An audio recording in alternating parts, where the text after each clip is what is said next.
Assalamualaikum warahmatullahi wabarakatuh. Perkenalkan, nama saya Husnul Khotimah. Di sini saya akan menjelaskan definisi nilai waktu dari uang. Nilai waktu dari uang adalah suatu konsep yang menyatakan nilai uang dalam jumlah tertentu yang diterima pada saat ini mempunyai manfaat yang lebih besar bila dibandingkan dengan nilai yang terjadi di masa depan. Perkembangan nilai tersebut bisa digambarkan dalam wujud yang mereka simpan dalam bentuk deposito. Sekian dari saya. Wassalamualaikum warahmatullahi wabarakatuh.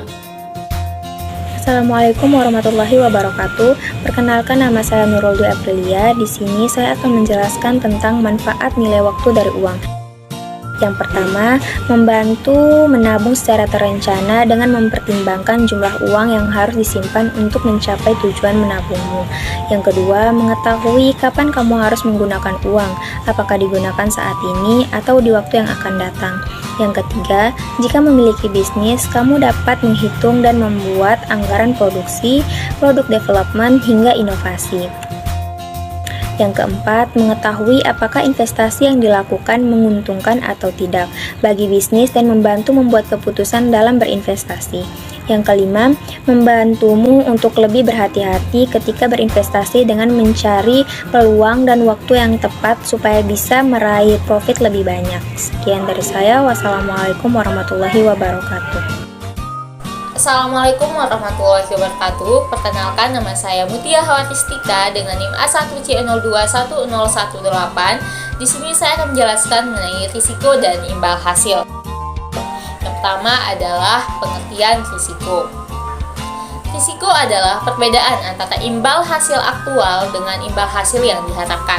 Sedangkan imbal hasil merupakan penghasilan yang diterima dari suatu investasi ditambah dengan perubahan harga pasar yang biasanya dinyatakan sebagai persentase harga pasar awal investasi tersebut. Yang kedua adalah risiko dan imbal hasil dalam konteks portofolio. Portofolio adalah kombinasi dari dua atau lebih sekuritas atau aset, sedangkan kovarians adalah ukuran statistik di mana dua variabel bergerak bersama-sama. Kovarians yang positif menunjukkan bahwa rata-rata dua variabel akan bergerak bersama-sama. Begitu juga sebaliknya. Ketiga adalah sikap terhadap risiko. Yang pertama, ekuivalen kepastian adalah jumlah pasti dari uang yang diminta oleh seseorang pada suatu titik waktu tertentu untuk membuat orang tersebut tidak membedakan antara jumlah yang pasti tersebut dengan jumlah yang diharapkan diterima dengan risiko pada titik dan waktu yang sama. Yang kedua adalah risk averse, yang merupakan istilah yang diberikan pada investor yang meminta imbal hasil yang lebih tinggi jika risikonya lebih tinggi. Yang keempat adalah distribusi probabilitas untuk mengukur risiko. Distribusi probabilitas merupakan sekumpulan kemungkinan nilai yang dapat diasumsikan oleh variabel acak dan probabilitas kejadiannya. Yang kedua adalah imbal hasil yang diharapkan. Rata-rata tertimbang dari kemungkinan imbal hasil, di mana bobotnya adalah probabilitas kejadiannya. Dan yang ketiga adalah deviasi standar, di mana ukuran statistik dari variabilitas suatu distribusi terhadap rata-ratanya. Bismillahirrahmanirrahim. Assalamualaikum warahmatullahi wabarakatuh. Perkenalkan, nama saya Alia dengan NIM A1C021002 dari kelas A, dan saya juga dari kelompok 2. Di sini saya akan menjelaskan tentang materi saya, yaitu penerapan nilai waktu dari uang pada keputusan keuangan. Jadi, yang pertama yang akan saya jelaskan itu variabel perhitungan nilai waktu dan uang. Yang pertama, ada namanya nilai uang masa kini atau present value. Present value adalah sejumlah uang pada masa kini yang akan diterima di masa depan. Rumus dari present value ini adalah FVN kali 1 plus R pangkat N. Contoh yang bisa saya berikan yaitu salah satunya saya bacakan. Nilai uang yang bisa diterima oleh Pak Rudi dalam 3 tahun ke depan adalah 100 juta rupiah dan bunganya adalah 12%. Maka cara menghitung nilai uang masa kini adalah sebagai berikut. Di sini bisa dilihat ada tabel di PPT yang kami tampilkan. FV sama dengan 100 juta dibagi 1 plus 12% kali 3, yang dimana hasil dari perhitungan itu adalah Rp71.178.025. Di sini yang kedua, saya akan menjelaskan tentang nilai uang masa depan atau future value. Nilai uang masa depan adalah nilai uang yang akan diterima di masa depan dan dari sejumlah uang saat ini. Rumus dari future value ini adalah FV sama dengan PF kali 1 plus R pangkat N. Contohnya, nilai uang Ibu Salma saat ini adalah 100 juta dan dirinya akan mendapatkan bunga sebesar 12% dalam periode waktu 3 tahun. Nah, cara menghitung nilai uang masa depan Bu Salma ini adalah sebagai berikut. Bisa dilihat langsung di PPT yang kami tampilkan atau di contoh yang kami tampilkan di PPT yang telah kami buat. Yang ketiga, saya akan menjelaskan tentang anuitas atau annuity.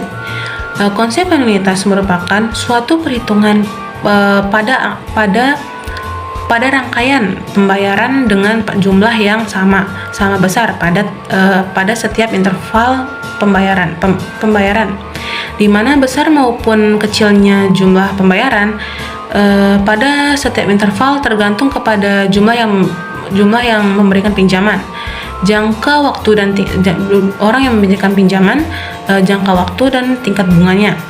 Contoh anuitas adalah pembayaran bunga deposito, bunga obligasi, lalu juga ada pembayaran angsuran kredit barang, apakah motor, mobil, rumah dan lain sebagainya.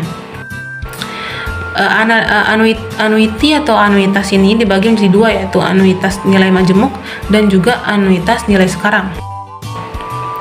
Anuitas nilai majemuk adalah yang pertama saya akan menjelaskan tentang anuitas nilai majemuk.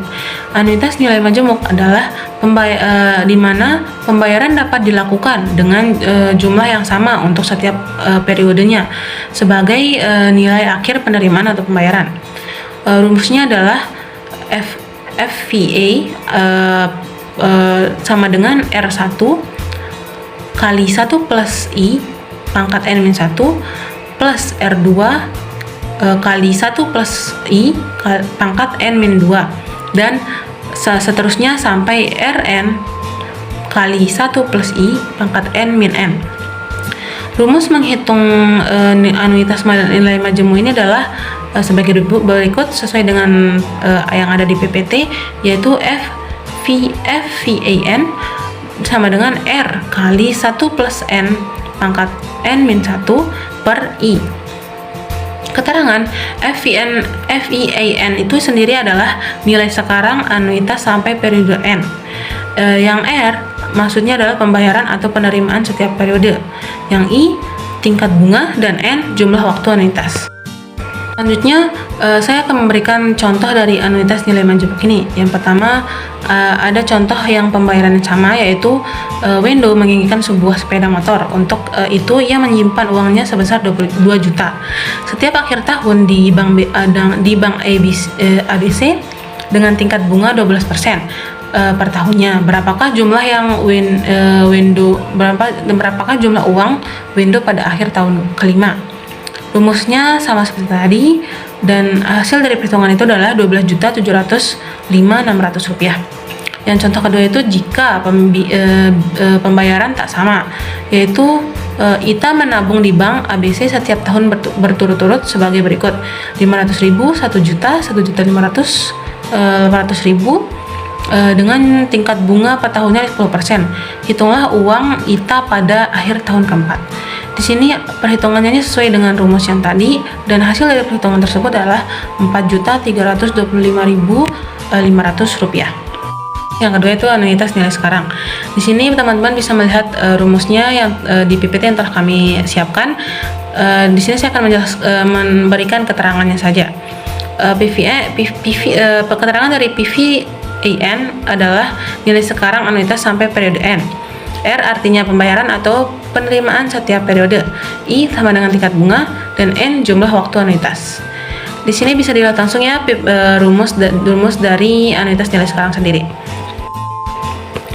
Selanjutnya, anuitas nilai sekarang memiliki beberapa contoh menurut beberapa hal juga. Contoh pertama, contoh serial pembayaran atau penerimaan sama tetap sama setiap periode. Contohnya, Pak Tarno akan menerima keuntungan sebesar 8 juta selama 3 tahun dengan tingkat bunga sebesar 8%, maka nilai anuitasnya adalah PVAN sama dengan 8 juta dikurangi 2,577 yang dimana hasilnya adalah 20.616.000. Di sini perlu diperhatikan bahwa apabila serial pembayaran atau penerimaan setiap periode tidak sama, maka penyelesaian dilakukan dengan menghitung satu persatu PV masing-masing periode. Selanjutnya dijumlahkan. Yang kedua, ada contoh anuitas nilai sekarang bila pembayaran tak sama. Contohnya bisa dilihat langsung di PPT. Itu sudah dilengkapi dengan jawabannya juga. Selanjutnya saya akan menjelaskan tentang ini contoh dari kelanjutan tentang contoh nilai anuitas atau anuitas nilai sekarang yang bila pembayarannya tak sama. Baik, mungkin hanya ini yang bisa saya sampaikan. Sekian dari saya, kurang lebihnya mohon maaf. Terima kasih. Wassalamualaikum warahmatullahi wabarakatuh. Assalamualaikum warahmatullahi wabarakatuh. Nama saya Andi Arif dari kelas A dengan NIM A1C021003. Di sini saya akan menyampaikan penerapan resiko dan imbal hasil pada keputusan keuangan. Baik, berikut pada layar ditampilkan peta konsep dari penerapan resiko dan imbal hasil pada laporan keuangan.